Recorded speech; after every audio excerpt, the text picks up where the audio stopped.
వాళ్ళ పరిస్థితులు ఎట్లా ఉన్నాయి తెలంగాణ రాష్ట్రంలో అంటే కేసీఆర్ గారి ప్రభుత్వంలో ఆనాడు కేసీఆర్ గారు తీసుకొచ్చిన విప్లవాత్మకమైన వ్యవసాయ విధానాల వల్ల రైతు బంధు లాంటి పథకం కానీ 24 గంటలు వ్యవసాయానికి ఉచితంగా విద్యుత్ ఇచ్చే కార్యక్రమం కానీ పెద్ద ఎత్తున చెరువులను మిషన్ కాకతీయలో టేకప్ చేయడం కానీ అట్లాగే నీటి వనరులను గోదావరి కానీ కృష్ణా కానీ సద్వినియోగం చేసుకోవడంలో కానీ ఇవన్నీ చేయడం వల్ల కేసీఆర్ గారి ప్రభుత్వంలో మన రాష్ట్రం పంజాబ్ను హర్యానాను తలదన్ని వ్యవసాయంలో నెంబర్ 1గా నిలిచింది.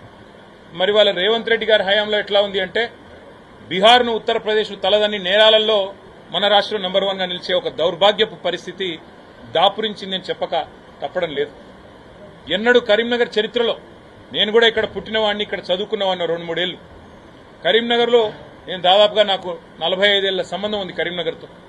ఈ కరీంనగర్ పట్టణంలో నాకు బుద్ధి తెలిసినప్పటి నుంచి ఇక్కడున్న పెద్దలు కూడా అందరిని అడిగినాను, జీవన్ రెడ్డి గారిని, కమలాకర్ గారిని, ఇంకా మా సోదరులందరినీ, ఎప్పుడన్నా ఎన్నడన్నా ఇట్లాంటి సంఘటన గురించి మీరు విన్నారా?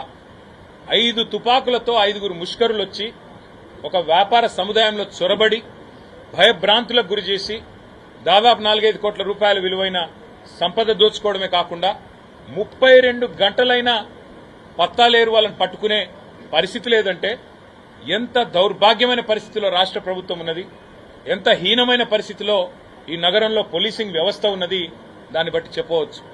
శాంతి భద్రతలను పర్యవేక్షించాల్సిన రాష్ట్ర హోంశాఖ గౌరవ ముఖ్యమంత్రి గారి చేతిలోనే ఉన్నది. మరి ముఖ్యమంత్రి గారు ఏం చేస్తున్నట్టు, ఆయన కింద పనిచేస్తున్న పోలీసులు ఏం చేస్తున్నట్టు దీన్ని బట్టి అర్థం చేసుకోవచ్చు.